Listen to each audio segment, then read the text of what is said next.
Hey guys, welcome back to Resin Bell. This month on Resin Bell, we're going to be doing 30 pours in 30 days. Oh my gosh. A resin on a resin channel? Shocking. I know, right? So we're going to be working with UV resin, epoxy resin. We're going to be doing dirty pours, coasters, jewelry, trays, all kinds of different things. So it's going to get wild. So I hope you guys stay tuned.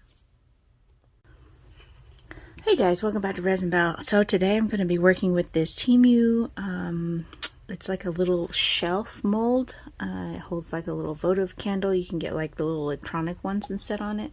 But it has this cool lunar moth type style to it. And I'm going to be using some artist resin by Counterculture DIY. And some Marbler's colorant. This is Blue Black Pearl. It's black, but it has this really cool kind of deep blue shift color to it. It's like one of my favorite colors. So I'm going to be using that. And I'm also going to be trying to, this is a huge mold, a wide, deep mold, so it won't fit in the Resiners resin curing machine, but I'm going to try putting it in the tumbler curing machine because it has a much wider base, and seeing if that will cure it faster. So this is kind of like a twofold. We're going to try that out. So I'm going to mix up some of this resin and we're going to pour it over in the machine and see what happens. Okay, so now that I've got this mixed up, I'm going to add my Marbler's colorant. This is a mica powder, so you want to be careful about breathing it in. You want to work with it slowly. When you dip it, or when you add, and when you stir, you want to stir slowly so that you don't push it up into the air.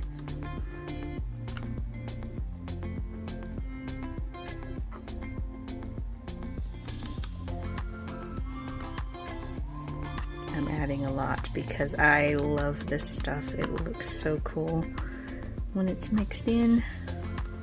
I want it to be a very rich, deep color.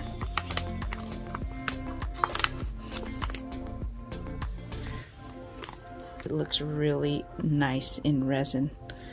It just looks so deep and just beautiful.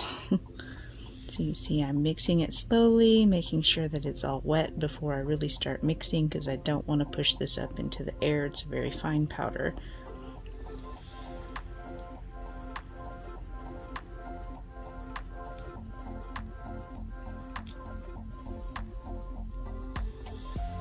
And you see just how nice that looks when you get it all mixed in. It's such a cool color.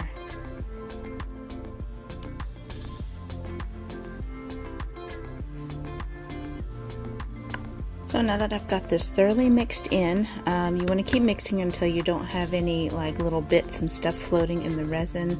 And you can kind of check that by kind of pushing it up on the side and letting it run down. And if you can see no like bits and stuff in there, then you're pretty much good. That was already on the side, but you can kind of see, I mean, you can see bubbles and stuff, but there's like no bits and stuff floating around in the resin. So once it's fully mixed up, you can let it set for a little bit so that those bubbles can pop on their own, maybe a few minutes. Okay, so I got this mold placed in the bottom, and I went ahead and put a piece of chipboard in there because the bottom has a texture to it that's kind of wavy, and I don't want that to transfer over, so I'm just adding that. And we're going to pour the resin in here and see what happens. Hopefully this will work. We'll see. If so, then that's going to be a great way to cure your larger molds faster. So we're just going to pour this in here and see what happens.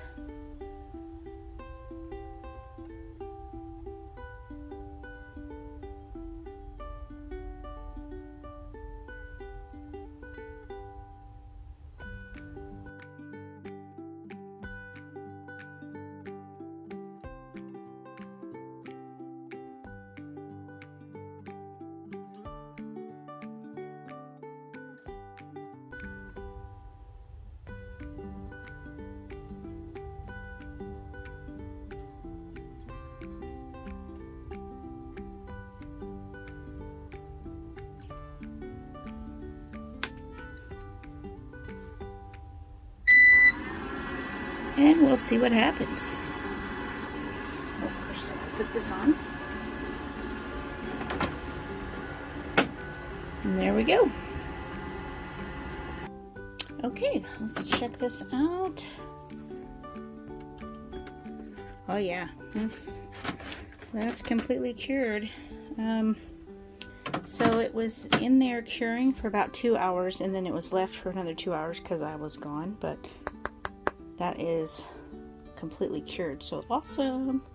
Okay, so I did have a couple of bubbles come up. Those are on the back, so I'm not really worried about that. Hopefully I don't have a bunch inside the mold. So I'm just going to demold this.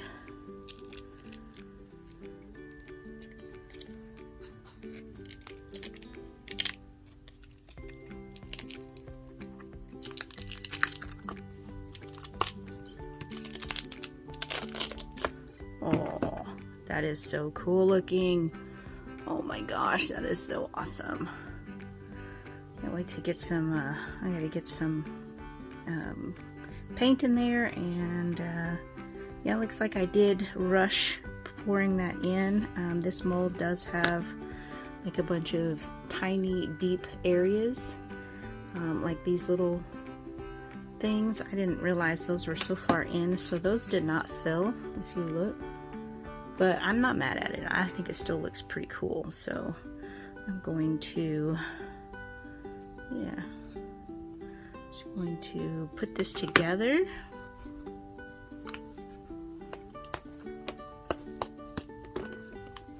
So there's the shelf, and then this is the shelf bracket, I do believe. This goes in here. Like so.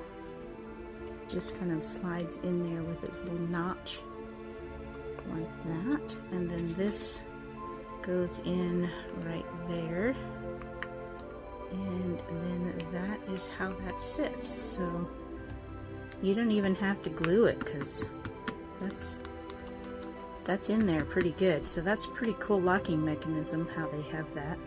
That's pretty neat. But oh gosh, I love it. I love it so much. It's so cool. Yay! I really love it. It's so awesome. Yeah, super cool. You know what? I was planning on putting some white in there, but I just kind of love the kind of subtle simplicity of it. It's such a hard call, but look at all of that. I mean, look at all that shimmer. Do you see that shimmer in there? That blue shimmer? I don't want to cover any of that up. I kind of like it the way it is. But you can kind of see some of the areas that didn't fill. Which, you know, if you leave it like this, you're not really going to see that too much. So I'm thinking I may just leave it like this, honestly.